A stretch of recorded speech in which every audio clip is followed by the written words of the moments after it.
வந்து ஆபிரகாமுடைய சொந்தக்காரன், சித்தப்பா பெரியப்பா பிள்ளை அவன். அந்த மாதிரி அவன் ஆபிரகாம் கூட ஒட்டின்னு வந்துட்டான். ஆண்டவர் ஆபிரகாமை நான் காட்டுற இடத்துக்கு போ, நான் சொல்கிற இடத்துக்கு போன்னு சொல்லி கூப்பிட்டாரு. இவனும் கூட ஒட்டிக்கின்னு வந்துட்டான். இந்த லோத்து வந்து கூட அண்ணன் பையன் கூட ஒட்டிக்கின்னு வந்துட்டான். வந்த பிறகு அதுக்கப்புறம் ஆபிரகாமுக்கும் ஆஸ்தி பெருகுது. ஆபிரகாம் இந்த லோத்துக்கும் கொஞ்சம் பணத்தை கிணத்தை கொடுத்து ஆடு மாடை கொடுத்து வேலைக்காரெல்லாம் கொடுத்து இவனும் ஆடு மாடெல்லாம் பயங்கரமாக டெவலப் ஆகுது, வளர்க்குறான், பெருசாக ஆகுது. அப்போ இவங்க டீமுக்கும் லோத்து டீமுக்கும் ஆபிரகாம் டீமுக்கும் ஒரு சின்ன சண்டை வந்துடுது. என்ன சண்டை வந்தால், இவன் வேலைக்காரங்க ஆடு மேய்க்கிறாங்க, இவன் வேலைக்காரனுடைய ஆடுங்களும் மேய்க்கிறாங்க. இந்த வேலைக்காரனுக்குள்ளே சண்டை வந்தது. அப்போது ஆபிரகாம் வந்து லோத்தை கூப்பிட்டு சொல்கிறார், ஏன்பா பூமி ரொம்ப பெருசு, பூமி ரொம்ப பெருசு, நீ லெஃப்டில் போனால் நான் ரைட்டில் போகிறேன், நான் ரைட்டில் போனால் நீ லெஃப்டில் போ, பூமி ரொம்ப பெருசு, நான் வலது பக்கம் போனால் நீ இடது பக்கம் போ, நீ இடது பக்கம் போகிறேன்னா நான் வலது பக்கம் போகிறேன் அப்படின்லாம் மாற்றி மாற்றி சொல்கிறாரு. எங்கே வேணாலும் போய் இருப்பா சுதந்திரமா, ஏன் நம்மளுக்குள்ள சண்டை அப்படின்றதெல்லாம் சொல்கிறாரு. அப்போ இவன் என்ன பண்ணுறான், நான் அந்த ஊருக்கு போகிறேன்னு சொல்லிட்டு சோதம் கோமாரான்ற ஒரு பட்டணம் இருக்குது, அங்கே செலக்ட் பண்ணிடுறான். அந்த ஊருக்கு நான் போகிறேன். அவன் சொல்கிறான், எவ்வளோ வானாடா, அது ரொம்ப மோசமான பட்டணம், அந்த ஊருக்கு போவாத, உங்கள் ஊரில் ரொம்ப மோசமான ஏரியா எதுன்னு சொல்வீங்க? உங்கள் ஊரில் மோசமான ஏரியானா எது சொல்வீங்க? எங்கள் ஊரில் எத்தனையோ இருக்குது மோசமான ஏரியா, உள்ளே போனீங்கன்னா பெஜார் தானே. அலையிலையா, அது உள்ளே போய் அந்த சைடில் போயிட்டு அந்த சைடில் வெளியே வரதுக்குள்ளே நீ ஒரு வழி ஆகிடுவேன். அந்த மாதிரி ஏரியாலாம் எங்கள் ஊரில் இருக்குது. அங்கெல்லாம் போனோன்னா ரொம்ப ஜாக்கிரதையாக போகணும். இன்னும் சில ஊரெல்லாம் இருக்குது, பாக்கெட்டில் நீ கையை வச்சுன்னு தான் போனோம், பர்ஸில் கையை எடுத்துட்டா பர்ஸு பட்டுன்னு போயிடும். அந்த மாதிரி ஊரெல்லாம் கூட இருக்குது. இன்னும் சில இடத்துலலாம் போனால் செயின் மோதிரம்லாம் உனக்கே தெரியாமல் உன் மேலேருந்து போயிடும், உனக்கே தெரியாமல் எப்படா போச்சு அப்படின்னு தேடுவேன் நீ. அந்த மாதிரி ஏரியாலாம் இருக்குது. அலையிலையா, அலையிலையா, அந்த மாதிரி ஏரியாலாம் பயங்கரமாக இருக்குது. அந்த மாதிரி தான் அந்த சோதம் கோமரா பட்டணமும் மோசமான ஊர். அங்கே எப்படின்னாக்கா பயங்கர விபச்சாரம் நடக்கும், சீட்டாட்டம், அந்த ஆட்டம், களியாட்டம், எல்லா ஆட்டமும் நடக்கும். கேடு நிறைந்த ஒரு இடம், பாவம் நிறைந்த, பாவத்துக்கு பேர் போன ஊர்னாக்கா அது அந்த சோதம் கோமரான்ற பட்டணம். அவ்வளவு பாவமா. அலையிலையா, விபச்சாரம்னா கூட பரவாயில்லைங்க, ஆணோடு ஆணு கல்யாணம் பண்ணிப்பாங்க, பெண்ணோடு பெண்ணு கல்யாணம் பண்ணிப்பாங்க. இந்த மாதிரி கன்றாவியெல்லாம் நடக்கும். அப்படிப்பட்ட கொடுமையான கொடூரமான ஒரு ஊர் அந்த ஊர். அந்த ஊரில் போய் வாழ்கிறேன்னு சொல்லிட்டு இவன் போயிடுறான்.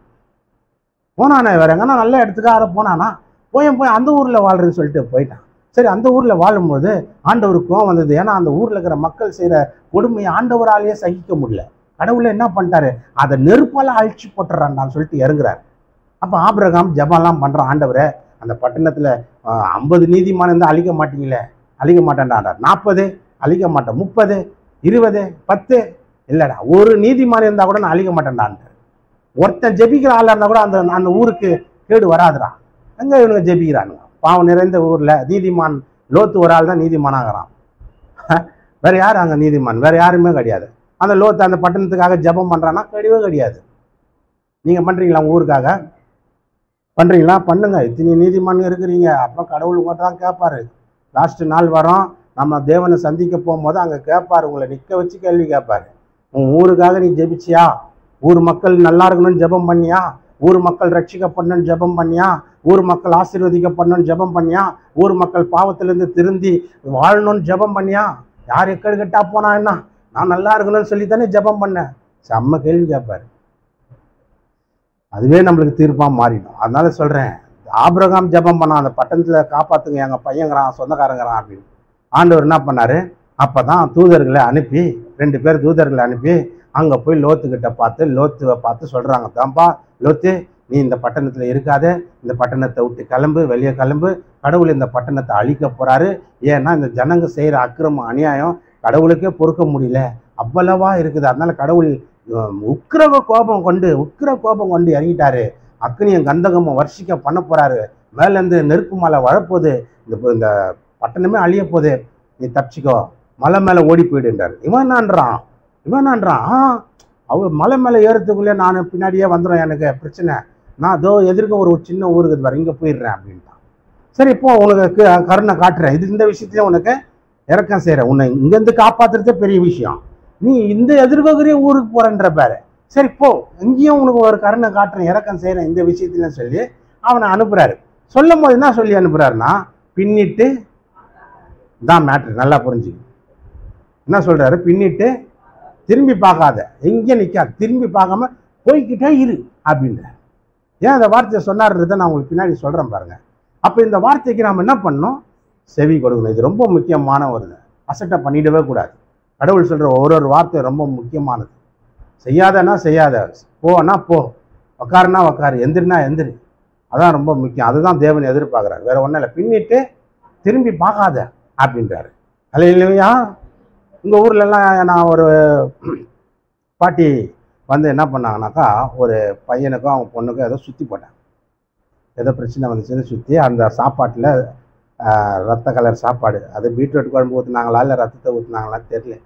சாப்பாடு ரெட் கலர் இருந்து எலுமிச்சை பழம், அது குங்குமம், அது இதுன்னு பற்றி 2 பேர் அனுப்புகிறாங்க. ஒரு லேடிக்கிட்ட சொல்கிறாங்க, அந்த பெரிய லேடி, அவங்க கொஞ்சம் பெரிய பெண்மணி, அவங்ககிட்ட சொல்கிறாங்க, இந்த முக்கு ரோடு இதில் 3 ரோடு அங்கே நடுவில் போட்டு திரும்பி பார்க்காம வந்துடு அப்படின்னு. இந்த லேடி போகும்போது நான் ஒண்டியாக போன் பண்ண இன்னொரு லேடி கூட்டின்னு போயிடுச்சு. அல்லேலூயா. கூட்டின்னு போயிட்டு அந்த கரெக்டாக 3 ரோடு வருது ஜாயிண்ட்டு. அந்த இடத்துல வந்து அந்த சாப்பாடு, வெத்தலை, அந்த குங்குமம், எலுமிச்சை பழம் எல்லாத்தையும் வச்சுக்கிட்டு இந்த லேடி சொல்லுது, பாட்டி சொன்னாங்க திரும்பி பார்க்காத வர சொன்னாங்க அப்படின்னு. இந்த கூட போன லேடி நான் ஏன் திரும்பி பார்க்காத வரணும்னா, அதான் பேய் அறிஞ்சிடமா, பின்னாடியே பேய் வரமா, திரும்பி பார்க்காத வரணும், பேய் நம்ம பின்னாடியே வருமா அப்படின்னு. இந்த கூட போன லேடிக்கு காபராய் வேகமாக நடுக்காரு. திரும்பி பார்க்கல, என்ன சொல்லிட்டாங்க, பின்னாடியே பேய் வந்துடும்னு சொல்லிட்டாங்க. உங்கள் ஊர்ல எல்லாம் சொல்லிக்கிறாங்களா? அது மாதிரி சொல்லிக்கிறாங்களா? இந்த கூட போன அந்த பொண்ணு என்ன பண்ணிக்குது, கட கட கட கடன்னு நடந்துக்குது பாரு, தொப்புன்னு தடிக்கி விட்டுக்குது, கால் தடிக்கி. அந்த என்னன்ட்டாங்க, ஊருக்குள்ளே போயிட்டு பேய் பின்னாலேருந்து அடிச்சிச்சு சார், விழுந்தது எப்படி கல் தடிக்கி. இவங்க அந்த பயத்தில் பதத்தில் விறுவிறுவிறுன்னு வந்தாங்க பாருங்க.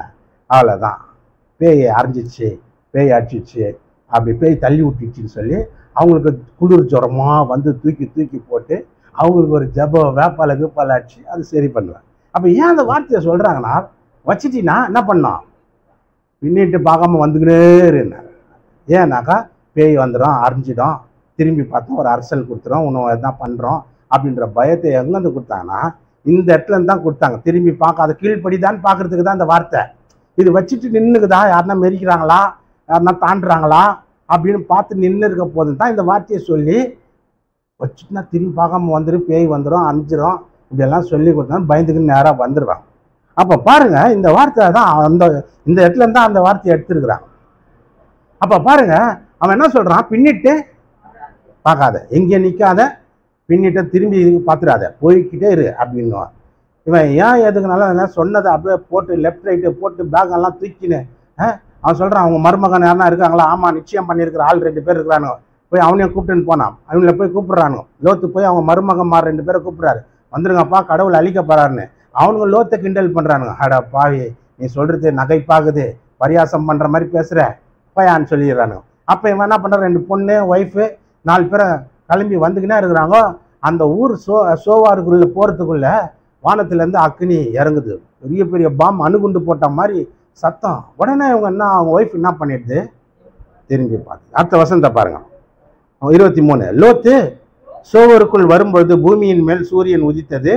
அப்பொழுது கர்த்தர் சோதோமின் மேலும் கோமாராவின் மேலும்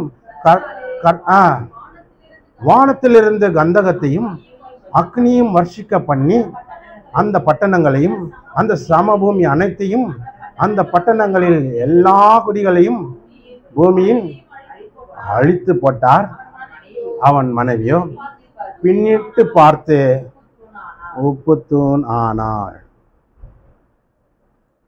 அதுதான் கடவுள் சொன்ன வார்த்தைக்கு கீழ்ப்படி, செவி கொடுக்கும். பின்னிட்டு பாராதுன்னு சொன்னார்ல, அதை செய்யணும். நம்ம ஆளுங்கள்லாம் வந்து சில பேருக்கு அந்த ஆதாமியாவால் ஆவி அப்படியே இருக்கும். எதை செய்யாதன்னு சொன்னாரோ அதை தான் செஞ்சான். அல்லேலூயா. எதை செய்யாதனோ அதான் செஞ்சு பார்ப்பாங்க. எங்கே போவாதுன்னா அங்கே தான் போவாங்க. எதை பண்ணாதன்னா அதான் பண்ணுவான். அல்லேலூயா. அந்த மாதிரி ஆவி அது. அப்போ என்ன பின்னிட்டு பாராதுன்னு சொன்னால் அப்போ தான் இந்த அம்மா டக்குன்னு என்னதான் நடக்குது பார்க்கலாம், என்னத்துக்கு பின்னிட்டு பார்க்கான்னு சொல்லாரு, என்னதான் நடக்குது, ஏதோ சத்தம் கேட்குதுன்னு சொல்லிட்டு திரும்பி பார்த்துது, உப்புத்தூணா மாறிடுச்சு. இன்னைக்கும் சோதம் கோமாரா பட்டணத்துக்கு அருகாமையில் இருக்கிற அந்த சோவர்ன்ற ஊருக்கும் சோதம் கோமாரா பட்டணத்துக்கும் நடுவில் இருக்கிற சவக்கடல்ன்ற ஒரு உப்பு கடல் இருக்கும். அந்த கடலாண்ட போய் நீங்கள் பார்த்தீங்கன்னா இந்த உப்புத்தூண் அப்படியே இருக்குது. கொஞ்சம் நஞ்சம் காற்றுல கொஞ்சம் கொஞ்சம் கரைஞ்சிருக்குது. ஆனால் அந்த உப்பு தூண் இன்னைக்கு வரைக்கும் இருக்குதுங்க. நீங்கள் வேணா சொன்னால் உங்களுக்கு நம்பிக்கை இல்லைன்னா இஸ்ரேவேலுக்கு ஒரு டிக்கெட்டை போட்டு ஃப்ளைட் ஏறி நேராக போய் அந்த உப்பு தூணை தொட்டு கூட பார்த்துட்டு வரலாம். அப்படியே தான் இருக்குது. இன்றைக்கும் லோத்தோடைய ஒய்ஃபு தூணாக நிற்கிது. காரணம் என்னன்னா செவி கொடுக்காமல் போனது தாங்க விஷயம். சின்ன வார்த்தைங்க. கடவுள் சொன்னாங்க, எங்கேயும் பின்னிட்டு பார்க்காது, திரும்பி பார்க்காது, கம்முன்னு போய்க்கினாரு. ஏதோ உன்னை தப்பிக்க வைக்கிறதுக்கு பெரிய லாபம். எதனால உன்னை தப்பிக்க வைக்கிறது தெரியுமா? உங்கள் சொந்தக்கார் ஒருத்தர் அங்கேருந்து ஜபம் பண்ணுகிறாரு, அந்த ஊர்லேருந்து ஜபம் பண்ணுகிறார். உங்கள் சொந்தக்கார் ஒருத்தர் ஆபிரகாம் உன்னை காப்பாற்ற சொல்லி ஜபம் பண்ணுகிறார், நீ இருக்கிறேன்னு சொல்லி ஜபம் பண்ணுகிறார். அதனால் ஊரே அழிக்க போகிற, நீ இந்த ஊரில் சேர்ந்து வாழ்ந்துன்னு வர்ற, மோசமான ஊரில் நீ இருக்கிற, ஏதோ போனால் போதுன்னு அவர் ஜபத்தை கேட்டு உன்னை காப்பாற்றி விடுறோம். சொல்கிற பேச்சை கேட்டினா ஒழுங்காக இருப்பேன், நீ இல்லைன்னா நீ நாஸ்தின்னு சொல்லிட்டாங்க. அதே மாதிரி அவன் சொல்கிற பேச்சை கேட்டுன்னு போனான். அவங்க 2 பொண்ணும் லோத்தை திரும்பி பார்க்காம போனாங்க. அவங்க ஒய்ஃபு தான் கொஞ்சம் பதஷ்டம் போலாது, அல்லையா, ரொம்ப துருத்துருன்னு இருக்கும் போலாது. என்னதான் நடக்குதுன்னு சொல்லி தப்புன்னு திரும்பிச்சு பாரு, அங்கே நின்றுச்சு. சொல்கிறேன். அதுக்கப்புறம் என்ன தெரியுமா நடந்தது? இவன் போய் அந்த சோவரில் வாழ்கிறான். அங்கேயும் பயம் வந்துச்சு. இங்கே உயிர்ந்த அக்னி, இங்கே உயிர்த்துக்கு எவ்வளோ நேரம் ஆகும், அம்மா நம்ம மலைக்கே போயிடலான்னு சொல்லிட்டு அப்போ தான் மலை மேலே ஓடுறான். அவர் முதலே சொன்னார், என்ன சொன்னார்? மலைக்கு போயிடுறா, ஜீவன் தப்பான்னாரு. மலைக்கெல்லாம் என்னால் ஓட முடியாது சார், எதிர்க்க இருக்கிற சின்ன ஊரில் போயிடுறான்னு போனான். அங்கே போன பேர் தான் தெரிஞ்சு சோதமே எரிஞ்சுன்னுக்குது. இந்த பக்கத்தில் தனியாக ஒரு அணுகுண்டு வந்து உயிர்ந்துட போகுதுன்னு பயந்துக்குன்னு நான் மலைக்கே போயிடுறேன்னு சொல்லிட்டு ஓடுறான். மலை மேலே போட்டோன்னா எல்லாம் அந்த ஊரே அழிஞ்சு போச்சு. ஒரு ஆணும் இல்லை பெண்ணும் இல்லை, எல்லாம் அழிஞ்சு. இப்போ லோத்தோடைய 2 பொண்ணுங்க 2 பேர் இருக்காங்க. அந்த 2 பொண்ணுங்களை என்ன குறுக்கு புத்தி யோசனை பண்ண தெரியுமா? நம்மளை கல்யாணம் பண்ணிக்க போகிற ஆளும் அங்கேயே செத்து போயிட்டானுங்க. இப்போ எந்த ஆம்பளையும் இல்லை கல்யாணம் பண்ண, நம்மளுடைய சந்ததி வெளியே வரணும், நம்மளுக்கு ஒரு சந்ததி பிறக்கணும், என்ன பண்ணணும் அப்படின்னு பயங்கர கிரிமினல் யோசனை பண்ணி சாராயத்தை அப்பாவுக்கு ஊற்றி கொடுத்து அப்பாக்கிட்டேயே குழந்தை பெற்று நாசமாக போச்சு. எப்படி இந்த எண்ணம் வந்தது? வாழ்ந்த இடம் சோதோம் என்ற கோமரா என்ற பட்டணம் மோசமான ஊரில் வாழ்ந்ததுனால்தான் அந்த குறுக்கு புத்தி, அந்த எண்ணம் வந்தது. அப்பாவுக்கு சாராயத்தை ஊற்றி கொடுத்து அப்பாக்கிட்டே குழந்தைய பெற்றெடுத்த ஒரு சரித்திரம். ஏன் பைபிளில் தான் இதெல்லாம் கீழ்ப்படியாத போகிற சந்ததி எப்படி நாசமாக போகுதுன்றத காட்டுற. ஆபிரகாம் சந்ததியை சொல்கிற வானத்து நட்சத்திரத்தை போல பெருக. ஏன் சொன்னார் அவனை மட்டும் அப்படின்னா, அவன் சொல்லுக்கு இவன் சந்ததி நாசமாக போயிடுச்சு. காரணம் என்ன? கீழ்ப்படியவே இல்லை சார், கீழ்ப்படியவே இல்லை சார். அதுதான் சொல்கிறேன், செவி கொடுக்கறது ரொம்ப முக்கியம். தேவ சபையை, தேவ விசுவாசியை ரொம்ப முக்கியம். ஒரு நேரம் நீ கீழ்ப்படியாமல் போயிட்டா கூட அடுத்த நேரம் ஜபம் பண்ணி, ஆண்டவரே என்னை மன்னிச்சிரு, நீங்கள் இப்போ என்ன சொல்கிறீங்களோ நான் கேட்குறேன், உங்கள் வார்த்தையின்படி நடக்கிறேன், உங்கள் வசனத்தின்படி வாழ்கிறேன், உங்கள் விருப்பப்படி நான் செய்கிறேன்னு சொல்லி ஒப்புரவாயிடும்.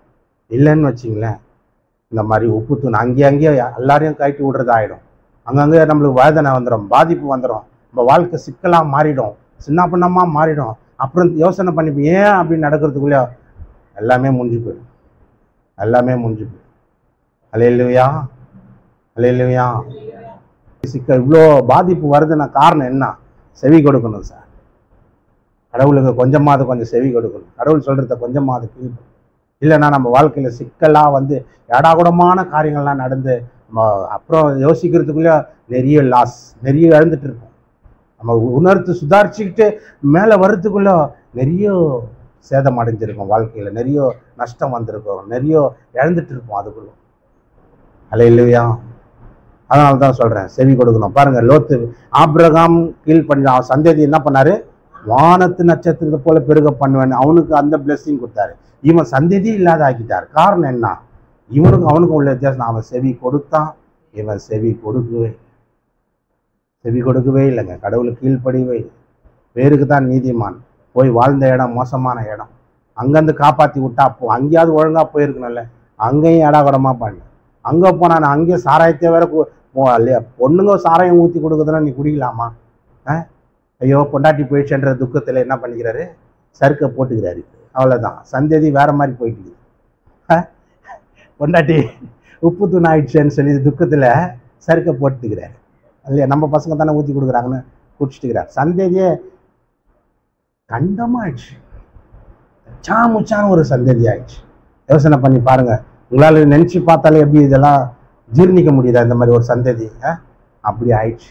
அவன் சந்ததி அப்பா கிட்டேயே பொண்ணுங்க குழந்தைய பெற்றெடுத்த சூழ்நிலையாக மாறிடுச்சு. ஏன்னா வேறு ஆம்பளே இல்லை ஊரில், எல்லாம் செத்து போயிட்டாங்க, எல்லாம் ஆண்டவர் நெருப்பை போட்டு அழிச்சிட்டாங்க. சந்ததி எப்படி உருவாங்க? அதனால் வேறு வழியே இல்லைன்னா இந்த பொண்ணுங்க அந்த மாதிரி, ஏன்னா வாழ்ந்த ஏரியா அந்த மாதிரி ஊர்லேருந்து தான் வந்தாங்க. அந்த ஊரில் ஆணோட ஆணு கல்யாணம், பெண்ணோட பெண்ணு கல்யாணம், கச்சா முச்சான்னு வாழ்ந்த ஊர் அது. அதே குணம் தான் இந்த பொண்ணுங்களுக்கும் வந்துடுச்சு. ஏன்னா இவன் போய் முதல்ல கால் வச்சுதே அங்கே தப்பு. எவ்வளோ இடம் இருக்குது, அந்த இடத்தெல்லாம் விட்டுப்புட்டு சோதம் குமாராவை செலக்ட் பண்ணி அங்கே போய் வாழணும்னு போனான். அவ்வளோதான், வாழ்க்கை கேள்விக்குறியாகவே போயிடுச்சு. அப்போ இவன் சந்ததி வானத்து நட்சத்திரத்தை போல வந்துச்சு, இவன் சந்ததி எடாகுடமாக ஆயிடுச்சு. காரணம் என்னன்னா, இவன் கடவுளுடைய வார்த்தைக்கு செவி கொடுத்தான். இவன் கடவுளுடைய வார்த்தைக்கு செவி, நம்ம கடவுளுடைய வார்த்தைக்கு செவி கொடுக்கணும், கடவுளுக்கு கீழ்ப்படியணும், அவர் சொல்ற வார்த்தையை மதிக்கணும், அவர் விருப்பப்படி வாழணும். இதுதான் அவர் தெய்வம் நம்மகிட்ட எதிர்பார்க்கிறார். மற்றபடி எல்லா பிளஸிங்கும் தராரா. இப்பொழுது சொல்லப்படும் 28ஆம் அதிகாரத்துல உபாகத்துல சொல்லப்படும், இப்பொழுது சொல்லப்படும் எல்லா ஆசீர்வாதமும் உன் மேல வந்து பலிக்கணும்னா எனக்கு செவி கொடு. நீ எனக்கு செவி கொடுக்கலன்னு வச்சுக்க, இப்போ சொல்லப்படுற எல்லா சாபமும் உங்ககிட்ட வந்து பலிக்கும். நீ சாவர வரைக்கும் உன்னை பின்தொடர்றேன்ட்ட. என்ன வரைக்கும்? நீ அழியும் மட்டும் அது என்ன பின்தொடரன்னு ஆயிடுச்சு. நான் அடிக்கடி எனக்கு ஒரு பிரச்சனை